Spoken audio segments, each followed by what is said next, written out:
Hello, and welcome to Socially Holistic Podcast. Socially Holistic helps coaches and holistic entrepreneurs and women in heart-centered businesses make sense of social media so they can build their own online network and get more clients. As a heart-centered business owner, you do amazing work. Holly's mission in life is to help you help more people. Help us help more women in business with a 5-star review of this podcast. Please leave one today over at iTunes. The more women who find out about this podcast, the more heart-centered businesses will be successful. Thank you. Hello and welcome to the Socially Holistic Podcast, episode 32. This is your host, Holly Wharton, and I'm here with today's very special guest, Lucy Whittington, from Being a Business Celebrity. Lucy is a manager of business celebrities. What she does is she helps people find their thing and then get famous for it. Welcome, Lucy. Thank you very much for having me. It's a pleasure to have you here. Now, I'm sure a lot of people who are listening are going to be really curious about what this thing is, about helping people find their thing. And on your website, you always capitalize thing. So what is this thing? So your thing is the thing that you do that's brilliant. It's your gift, it's your talent, it's the thing that you find so easy and just comes so naturally to you that it's just your thing. So that's what your thing is. So I always say that I want people to stop doing what they're good at and do what they're brilliant at instead. So that's what I'm referring to when I talk about finding people's thing. I love that. And one of the things, and I've seen you speak before, and one of the things that I remember from the time that you spoke is that you talked about where your thing is located. And I think that's very important to point out to people. It is very important. There is a particular place where your thing lives. It is metaphorically, sorry. I'm going to go scrabbling around looking for it now. But your thing is actually on the end of your nose. So, Holly, you've seen me do this where I'll get people I get entire audiences pointing to the end of their nose. Because if you notice, if you put your finger on the end of your nose, you can no longer see your fingertip. And that's because you can't actually see the end of your own nose. So the reason I use that as a location for where your thing is that actually everyone else can see it. You know, you can see everyone else's nose. When you're talking to someone, you can see the end of their nose, right? And we also look straight past our own nose every day.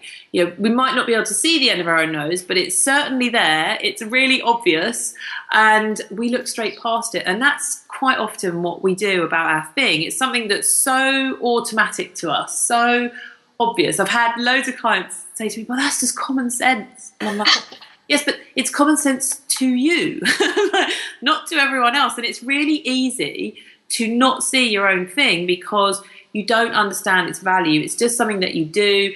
It's almost unconscious and you look straight past it, and yet everyone else can see it. And that's where the real, the real mismatch is, if you like, of, we try and run around and find things that we're good at, and actually all along there's something, right in the middle of our face that is so obvious to everyone else on the end of our nose that we don't see it. But when you see it, it's like, oh, of course it is.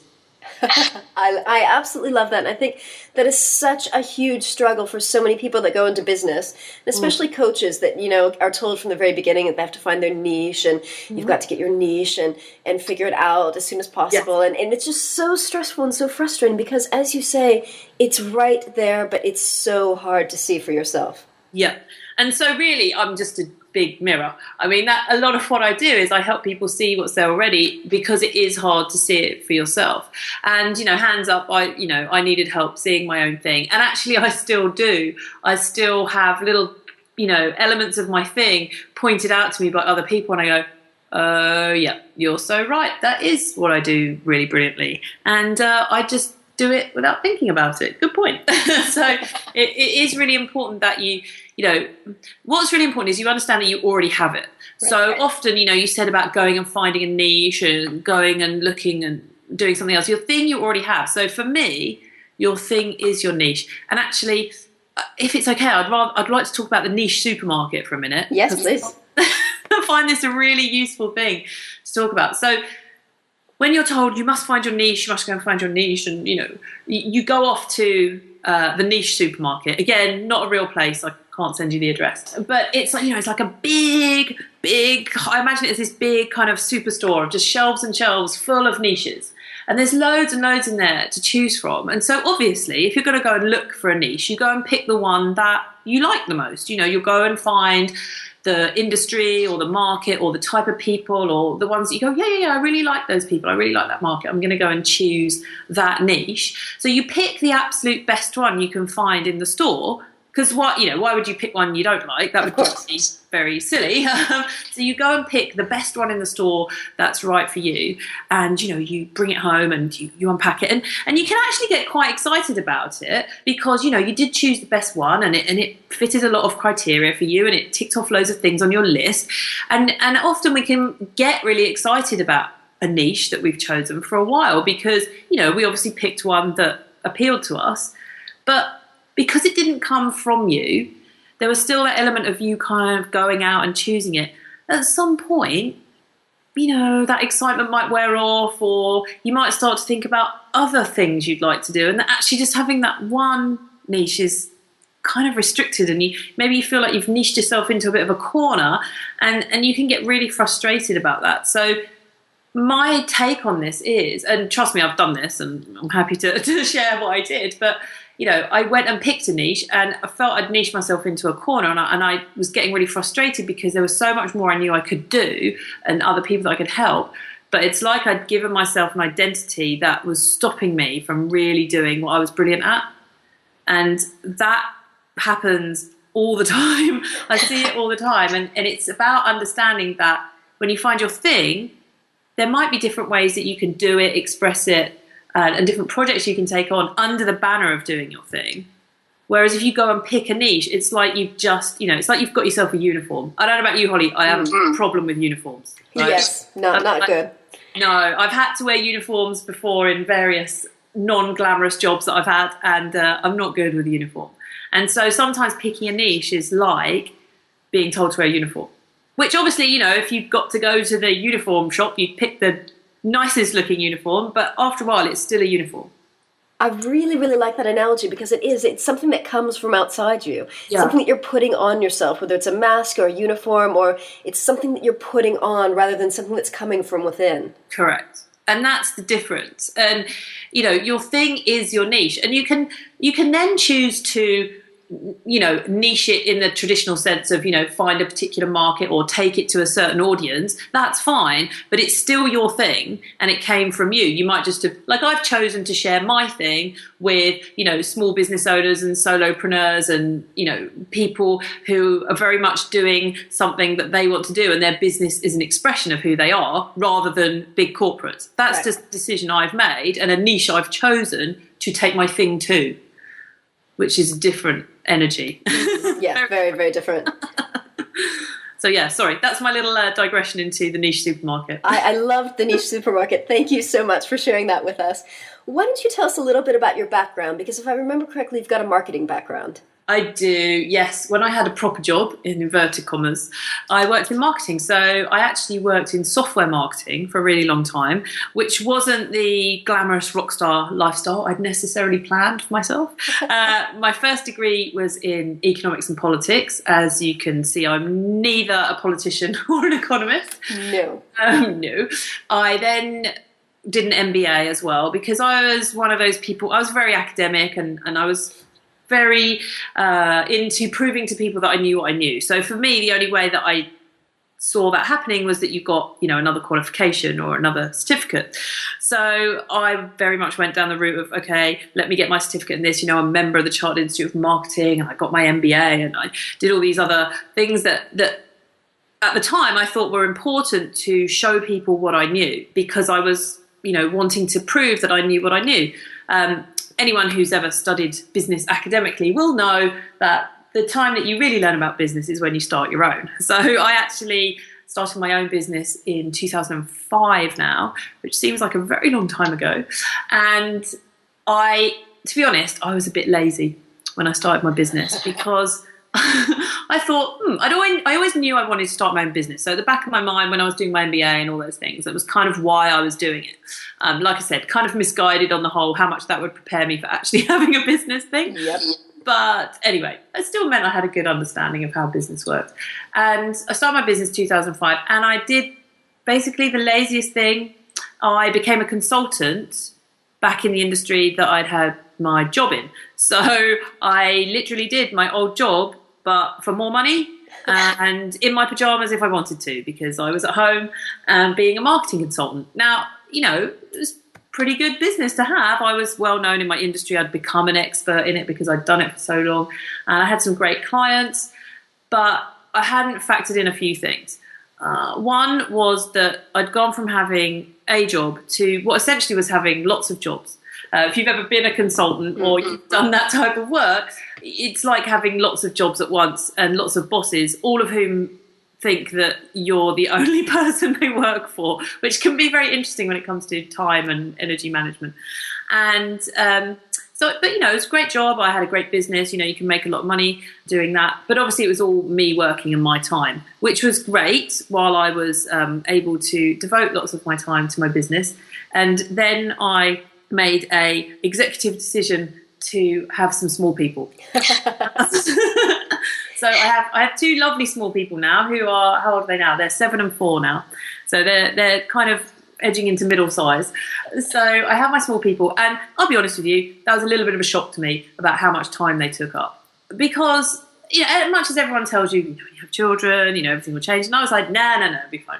I'll be able to sit around in my pajamas and still do my work all the time, which I could do, but just not quite so much. So that really emphasised for me the time for money part of what I was doing. And I actually did carry on doing it, just got more focused on a smaller number of clients and doing some great work.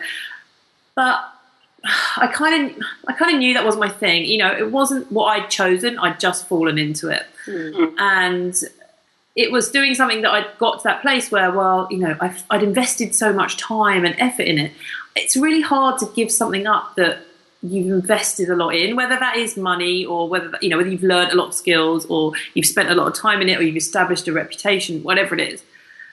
But I just knew it's something I hadn't chosen. So when I knew I was having small person number 2, my lovely son, I thought, okay, this is my chance to choose something. So that's when I went to the niche supermarket.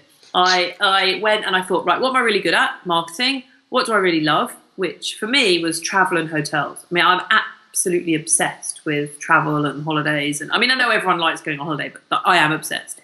And, I used to have a blog about traveling to Australia. I've been there 7 times and all this kind of stuff. I'm very, I've traveled a lot. And I thought, this is perfect. I'll do what I'm good at, marketing, and put it together with travel and hotels. And this will equal, perfect business nirvana.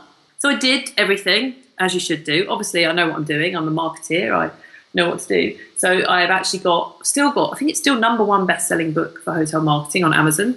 I wrote the book. I did the networking. I did the Twitter. I did the free report. I did I did everything, and it all worked. As it does. And so I did actually turn up in a brand new market, showed up, ta-da, this is me, and it all worked, and I got some great clients. But I just wasn't excited about it. Mm. It was like, I remember my book launch, and I was like, hooray, it's finally finished. Hooray. And it was like, I couldn't even look at it for about 2 months because I was so over it. I was like, please don't make me read that again. I've read it 800 times now. And it was just like, no, I should be more excited about this. And that really bothered me because I thought, hang on a minute, it was okay that I wasn't excited, super excited about stuff I'd done before because I hadn't chosen it. But I'd chosen this, and I got really, grumpy, if I'm honest. I got really grumpy about, what is it? Why am I not excited about this? And it was because I really felt I'd niched myself into a corner because I was still meeting amazing people. I mean, I love to learn. That's never gone away. I just don't get certificates anymore. So I was still going to loads of seminars and events and meeting great people. And I knew I could help them because they were all saying things like, I need to get more clients. I want to stand out more. How do people get to know me? I'm like this big secret. I'm so good, but no one knows that. And it was so obvious to me what they weren't doing. They weren't telling their story. They weren't making their business about them. They weren't telling us who they were, why they did what they did. And they were hiding behind blah, blah, blah, brochure speak on their website. I mean, I could see it. It was so obvious. It was just right there in the middle of their face. And I was like, what? This is ridiculous. Why are you not doing this? And I waited for someone else to tell them, because obviously I couldn't help them, because I could only help them if they owned a hotel or worked in a travel business, because that was my niche. And I kept meeting people, and it was getting more and more frustrating to me. And I just one day had that moment where you just go, oh my goodness, no one else is telling them because I'm supposed to tell them. Wow. It's like I was genuinely waiting for someone else to tell them, because to me it was like there was a big neon sign above them, it was so obvious. And I was like, why can no one else see this? Like, it's obvious. And I just thought, oh my goodness, maybe it's just me that sees it. To which obviously you then have a massive panic. I can't change my niche because I'm already stuck in one niche, and people won't take me seriously if I change. Exactly. So it's like I'd invested all that time, I'd written this book, I'd spent all this time, I'd done all this. I was like, I can't give that up again. I can't give all that up. So it's all the giving up stuff. And then you do the whole like, whoa. Like, what do I know about this? Just because I see it, like, where's my authority? Where's my evidence? Where's my, all those things. And then, of course, I explored it further and decided to call it being a business celebrity, which is like totally up myself, for goodness sake. Who did I think I was? Like, it's hardly like I'm on the telly or anything. And I was like, oh my goodness. At this time, like, Master Small Person was pretty tiny. So I was, not looking particularly glamorous, I'll be honest with you. Anyone who's had babies will know exactly what I'm talking about. I'm at that, like, everything's still elasticated phase. And it's like, oh man, like, this is not, I can't do this. Why and yet I knew I had to. Because I knew that's what people weren't seeing. And so that's when I came up with being a business celebrity. I'll be honest with you, I wrestled with it for a few months. And then I thought, right, this is it. I've just got to do this. It's ridiculous. And I actually remember, I think I came up with the idea of it in about the June, and my website went live in the September. And I was absolutely bricking it. Like, I've never been so nervous in my life. It sounds like it was a huge step outside of your comfort zone, but yet it was exactly what needed to happen. It's like I had no choice. It's weird. It's like you have no choice. And I knew it was what I was supposed to be doing, but I just knew I had to do it. And I went and had a photo shoot, and I did all these things that I was just like, whoa, why is everyone looking at me? Because much as I'm pretty good at marketing, I'd always been fairly behind the scenes. I'd never done the whole speaking. At this point, I'd never been a speaker. I'd never got on stage. I'd never made videos. I'd never really, apart from writing my book, I'd never really owned my own stuff. And this was very much me saying, this is a whole new take on marketing. This is a whole new philosophy that's mine. This is my stuff. Look at me and my stuff. Not look at me, I do marketing, which is kind of, lots of people's stuff. It was, look at me, this is my stuff. It was like I was standing there with my T-shirt on with my picture on it. Yeah. It was like, I am my own person, my own thing. So it was pretty scary, but what was really interesting is it was also very easy at the same time. So what was really fun was, because I was thinking, where the hell are these clients going to come up? I don't know anyone who wants this. This is ridiculous. Like, who's gonna want this? And almost straight away when I started talking about it, all those people I'd been meeting that had known me and known that I did marketing were turning around going, oh, yes, I need that. Oh, business celebrity, yes, I need some of that. And it was really interesting because all I'd actually done is I hadn't changed. I just told people what I really did and what I really knew. So I hadn't changed because I'd known this stuff all along. I'd always known that I'd find people's thing. And then what was really funny is I was almost there. When I launched my business, I was almost there.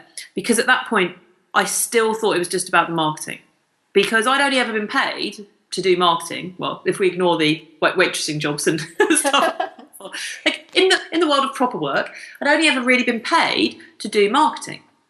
And so I still thought it was all about the marketing. So my actual first strapline for my business was find out what it takes to get noticed in your market. And it was still all about the marketing in my head. And so I started working with people and I did some little workshops and one-to-one stuff. And all anyone would ever talk about in their testimonials was how I'd found their thing.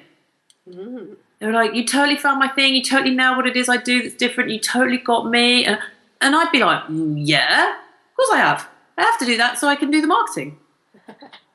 And it was just, yeah, like, of course I have to find why you're different and what your story is and what your personality is and what your thing is, because that's what we need to get out of you so we can then market you. It's obvious. And then I thought, oh, I'm just doing that automatically. And I realised then, and that's when I changed my strapline to find your thing and get famous for it. Because actually now, some people, I don't even work with them on their marketing. I just find their thing. I love that. And it's just, and it actually took me almost getting there and then having my clients point out to me what it was. Exactly what I was doing. And I think that's the power of listening, getting testimonials, first of all, and then listening to the little details that your clients are giving back to you, because they're telling you what you're good at and they're telling you what they found most valuable. Exactly. And often, because it's something that we find so easy, like I genuinely thought that everyone could just see what someone's thing was so that they could then, do their branding or do their marketing or do their whatever. And it turns out not so much. Either that or perhaps they don't communicate it back to the person and they just gather all the information and do what they need to do with it, but without saying, look, this is what you're amazing at. Yeah, and it's just that, and what I hadn't understood was, the big irony now is, I have 5 steps to being a business celebrity, and 4 of them are not marketing, really. They're about thing finding and having a fame name and sort of story, and then there's a whole mindset piece of owning your business celebrity. And actually, it's only when you get to step 5, which is get in your spotlight, that it's actually marketing. So the irony now is, technically, 20% of what I do is marketing. It can be more than that, because once someone gets to that stage, I might work with them for a long time on their spotlight marketing. But actually, the process that I go through, only 20% of it is technically marketing. Which is hilarious. But I'd always done that. And this is the thing that I said at the beginning about your thing, is you've already got it. It's already a way that you work through what you do. It's already how you do things. And it might be a little piece of something bigger that you do right now, or it might even be just the way you do it, or the order you do something in, or where you do it. It might even just be a hobby that you have that you've not realised is your thing, because you just do it for fun or you just enjoy it and you don't realise there's any value to that you could sell. So that's why it's such a great experience for me and for the people finding their thing, because it's such relief not to have to go, okay, here's your thing, but you're going to go out and have to learn this for 5 years. Or like, here's your thing over here and it's going to cost you, £10,000 and like a lot of hard work to actually get it. It's like you're already walking around with it. I love that. It makes it so easy, and yet you do need that help to find that thing. Sure. So one thing that you've mentioned a couple of times, and I think our listeners might not be familiar with, what exactly is a fame name? Now we're talking. Right, this is my favourite subject. I could talk about this for a long time. I won't. But okay, a fame name. A fame name is a name that will get you remembered and stick in people's heads and get you noticed really, really fast. It also has some fabulous side effects which involve you owning your thing. So if you have a fame name, so it's like a personal headline. So famous ones would be the Naked Chef, Queen of Shops, Super Nanny, the Juice Master. They're all fame names that I didn't come up with, but they're names that these people, you know what they do, and you know who they are. So, lots of fame names I've come up with are things like the Flow Writer, the Systems Superwoman. There's hundreds. There's loads of examples I can share with people. But it's about finding a name that instantly tells people who you are and what you do. And there's a psychology piece behind it, which is what makes it sticky. Not in a, covered in treacle kind of sense, but sticky as in sticks in people's heads, because it's about you being remembered. Because if you're remembered, you'll get Googled, you'll get referred to other people, and people will be able to find you. So there's this concept called the Baker-Baker paradox, and it's about how our brains remember people. And what it says is that if you meet someone and they are a baker, you're much more likely to remember that about them than if they tell you their name is, say, Jane Baker. It's just how we process things. So we're much more likely to remember people for what they do rather than their actual name. So if you go to networking, or I remember once I was on holiday and I was having a conversation with my husband at dinner, and I realised I was doing the baker thing because I was saying things like, oh, so-and-so who used to be a chef, and, she's married to the guy who works for the investment company, and so-and-so and I was reeling off what everyone did, couldn't remember their names. But I'd remembered what they did because that had filed itself away in my head. So I think it gives you more of a visual image than just a name. Exactly, and it's just how our brains are wired to remember people. So by coming up with a fame name, you're playing to that philosophy. You're meeting people like where they are by giving them a tool that's going to stick in their heads a lot better than them trying to remember your name. Plus, it's a brilliant salesperson because rather than having to remember your name, which is harder for them, and then trying to remember what you do, you've given them something that straight away they know exactly who you are and who you do it for. And it's just such a great way to get your message super succinctly. I'm sure, Holly, you've been there when you've been at a networking or gone to an event and you've asked someone what they do, and 5 minutes later they're still waffling. Yes. We've both been there, right? Yes. We've both been there. And, that's not helpful if you're running a business.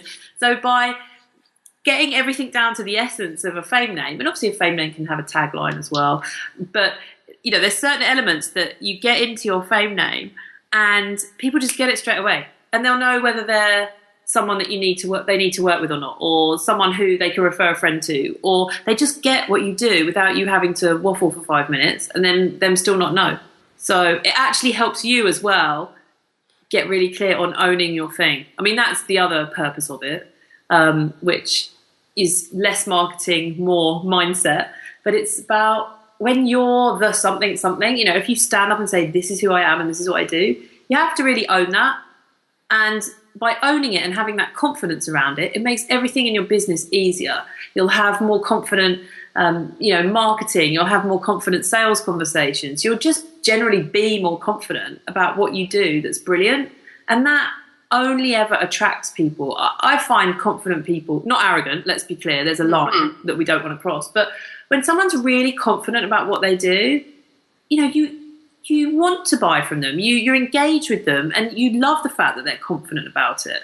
Because who doesn't want to work with a person who's confident about their thing? Of course, because they want to be confident that you will help them get them results. Exactly. So while a fame name is a brilliant marketing tool, it's also a great, confidence builder in your business as well. And it gives you that real clarity. And more importantly, it gives clarity to the people in your market who you want to communicate with. And after all, marketing is just communication. It's saying the right thing to the right person at the right time. And so if you've got something really simple that just bang communicates that really quickly, then you've got a really powerful tool. I love that.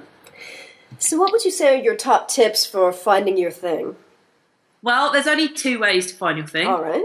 Which is good news. Everyone's gone, it's not this giant list. That said, it's not always necessarily a 2-minute job.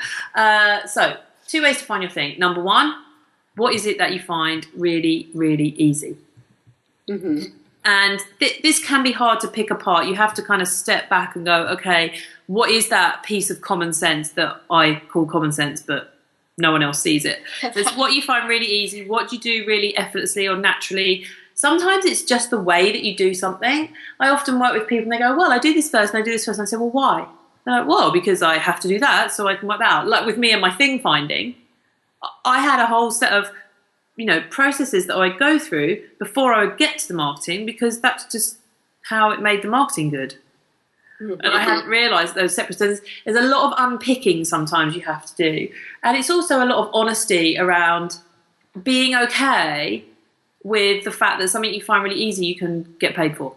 A lot of people have a big issue with getting paid. I mean, I'll be honest with you, I find thing finding really easy. I sit around on Skype all day or have days in nice hotels with clients, and I genuinely, I don't have to prep for weeks for it. I don't have to swat up. I just get myself in great energy. I turn up and I do my thing, and it's easy for me. And so it should be. I used to do things that were hard work for me. They were less fun, I'll be honest with you. So it's about understanding what you find really easy and being confident about understanding that that has value. So something you find easy, you might be able to do for other people. You might be able to show other people how to do it. You might be able to teach other people how you've made it easy. You might be able to, write about it or work out a process for doing it. All those things is how you can sell it and it be of value to other people. But you often need other people to point out for you, like clients, like friends, like a coach or whatever, to see that for you, because sometimes it is so easy, you just don't see it. So, yeah, that's one way. Now, the other way, which I've also mentioned, because it happened to me, is what annoys you. Like, to the point of distraction. To that place where if you hear someone else talking about it and you know that that's not the way, or there's a better way, or a quicker way, or an easier way, or just something that you just want to go and butt in, that. Like, I'm terrible. If you're maybe seeing a Facebook conversation happening, or you're overhearing someone because you're in a cafe somewhere, or you're in a queue, and you're there going, no, no, no, no, no, no, no, no, no, no, no, no, no, no, no. Because you know that there's a not necessarily a better, just maybe a different way of doing it, or there's something they just can't see, or just, I sometimes refer to this as the GOAT methodology. It's where you just want to butt in. And it's just, it annoyed me immensely, and it still does, when I meet people who are like, oh, how do I stand out? How do I get noticed? How do I do that? And then, you'll go to their website and there's no photo of them. We don't know who they are, why they do, what their story is, like nothing. It's bloody, bloody, blah, blah, blah, blah, blah. And I'm like, that is annoying. Don't come complaining to me. So yeah, so they're the sort of people that I still like to butt in and say, you do realise, we know nothing about you, and so why would we buy from you? Because all you're doing is telling us about your tool and your skills, and nothing about how you do what you do, why we should buy from you, and your take on things and your philosophy. Because without that, frankly, you are a commodity, and the only way I can differentiate you from anyone else is price, and you're never going to win that one. No.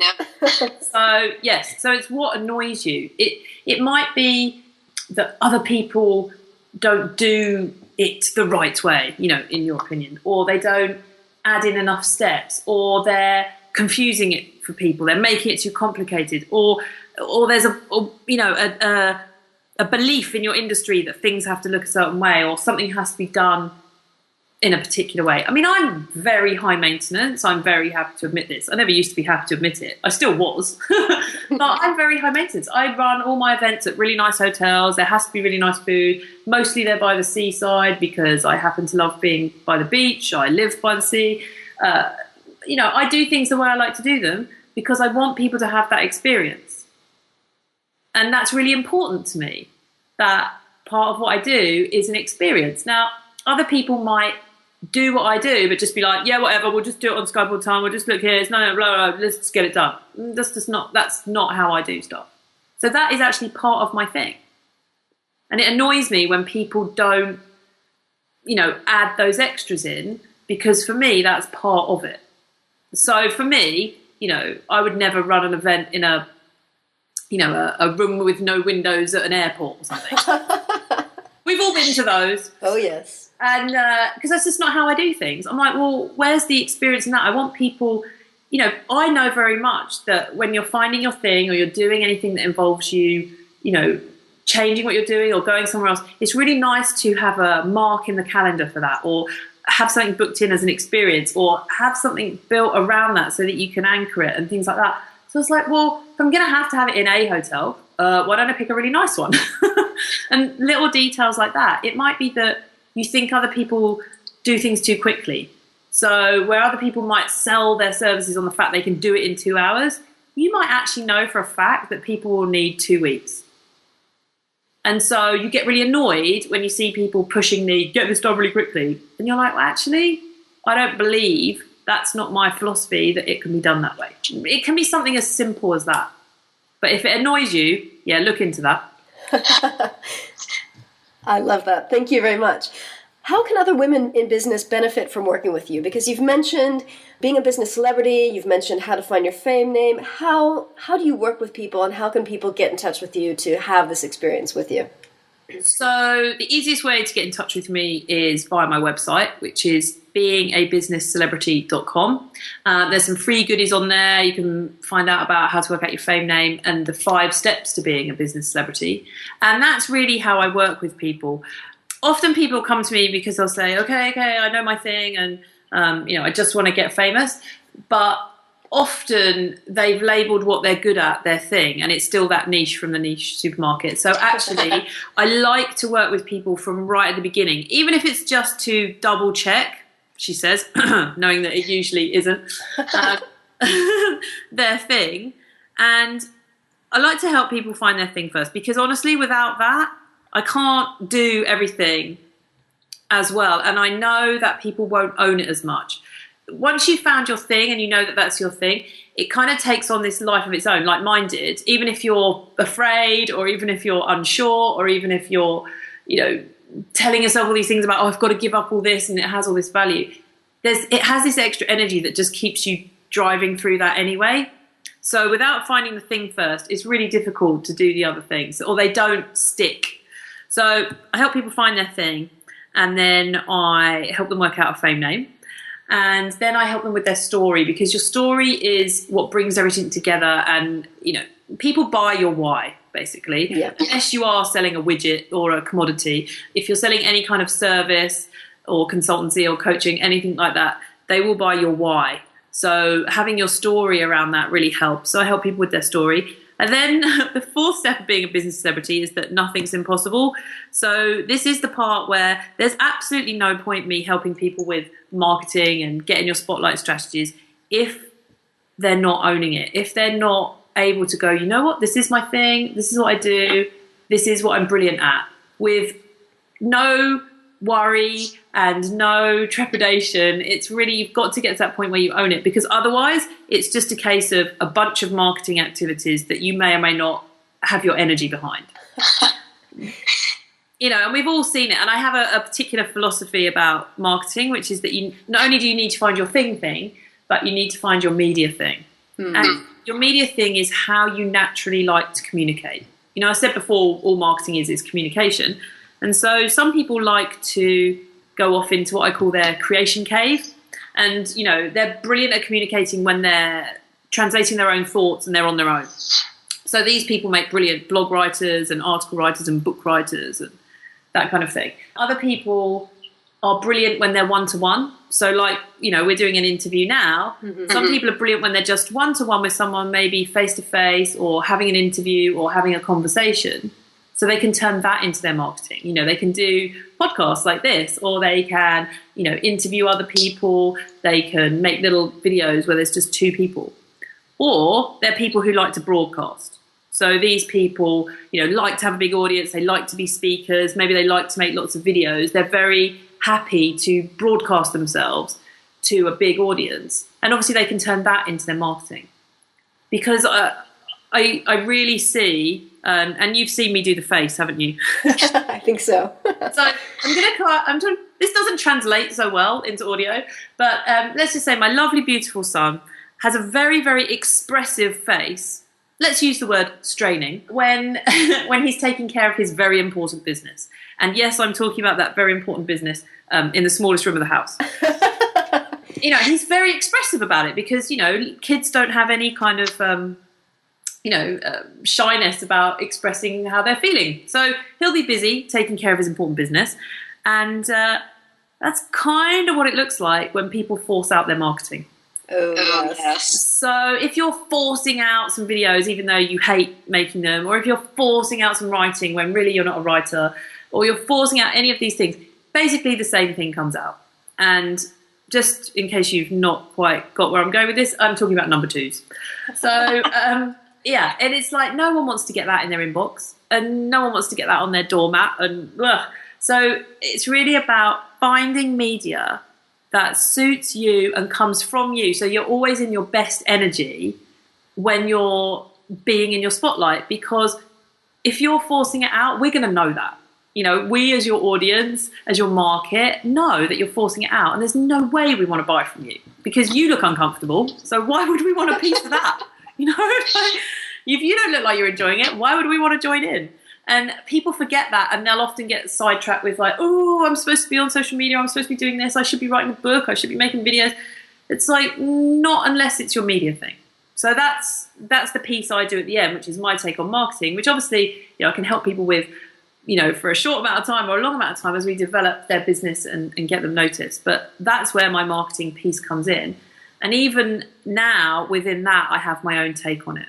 So what I really help people to do is to find their thing and really get clear on what that is and have the confidence to say, this is my thing and this is how I do it and here's how I like to do it and here's how I'm going to tell you about it. That's really what I do. But you can't, that's just the longer version. I absolutely love that. And I think so many people can benefit from working with you because so many people are really just not clear exactly what it is that they do that's so special. Yeah. That's fantastic. Lucy, do you have any women business mentors, or are there any women in business who inspire you? There are. I've worked with a lot of mentors, actually. One person who I've worked with consistently over the last 2 or 3 years is Joanna Martin. Mm-hmm. And I know you know her too. I worked with her first on my speaking and then now on my business. And I work with my husband in my business. He's known as the colouring in department. He does all my web. He is an artist, you know, he's a designer and does all my web stuff and things like that. So I like working with Joanna because obviously her and her husband work in her business and it's nice to see that and how it plays out. Also, her and I are both star creators. So it's very helpful to me that she's very much, you know, the speaker and the strategy and the creative side of the business, which is what I am too. Don't get me doing any tech stuff. It's not my thing. I also have some great business friends who are women. So people like Emma Sargent, who runs, you know, the Extraordinary Coaching Company and the Info Products Academy. And also my very good friend, Tanya Manrenick, who runs the Oyster Club, which is a networking club in London. And this is going to sound really cheesy and I really didn't want it to. And I've been trying to think of a way to say this without it sounding cheesy, but loads of people who inspire me. I work with a lot of women and I work with men too, but so many of my clients inspire me. I really make it a point to work with people who make me up my game because they're so brilliant at what they do that I have to be, you know, I have to be really on my game too. I like to surround myself with really smart people, and that includes all my clients as well. And see, I knew it would sound cheesy. However, no, it doesn't. And you know, you're not the first person to say that. I think so many women who have gotten themselves into kind of heart-centered businesses or helping businesses want to work with clients that inspire them because that's just, you know, otherwise it's just not that exciting. Exactly. So I've got some fabulous women clients, and really, my short answer to this is I'm always inspired by anyone who's doing their thing. You know, whether they're a sports person or whether they're a brilliant singer or whether, you know, when you can just tell someone is doing this as their thing, despite all the odds, maybe they're not making any money right now because it's a hobby, but it's still their thing and they just do it, you know, obsessively. Or maybe they are super successful, but it's so obviously their thing. And I'm always inspired by people who are doing their thing. You know, I like people like Marie Forleo. You know, a lot of people follow her. She's so doing her thing. And just loads of people. Suzanne Evans is another great coach in the US, and she's so doing her thing as well. And you can just tell, it's like I have thing radar now. It's like I can just tell when someone's really doing their thing. And I just love that. And it doesn't matter whether they're a hairdresser or a therapist or a coach or they're running a huge company. It doesn't matter to me. It's just what I find, my thing where I find it really frustrating and annoying and I want to butt in is where I see someone who's clearly brilliant and not doing it. And then when I see someone, that's when I just, I really get that they're doing their thing. So that's who I like to learn from. And sometimes I just want to learn from them just by, this is going to sound like I'm a stalker now, but I dig myself out of these holes. But sometimes I just like to watch people. And social media is brilliant for that. You can follow a lot of people. You can, watch other people in their business by signing up to their newsletter. It's just nice. You can tell there's just a different energy in newsletters or in videos or just in someone's writing when they're doing their thing and when they're not. So yeah, I put my thing radar on and then I follow people. I love that. So Lucy, you've already mentioned that people can find you at beingabusinesscelebrity.com. Yes. Where else can they find you online? Are you on social media?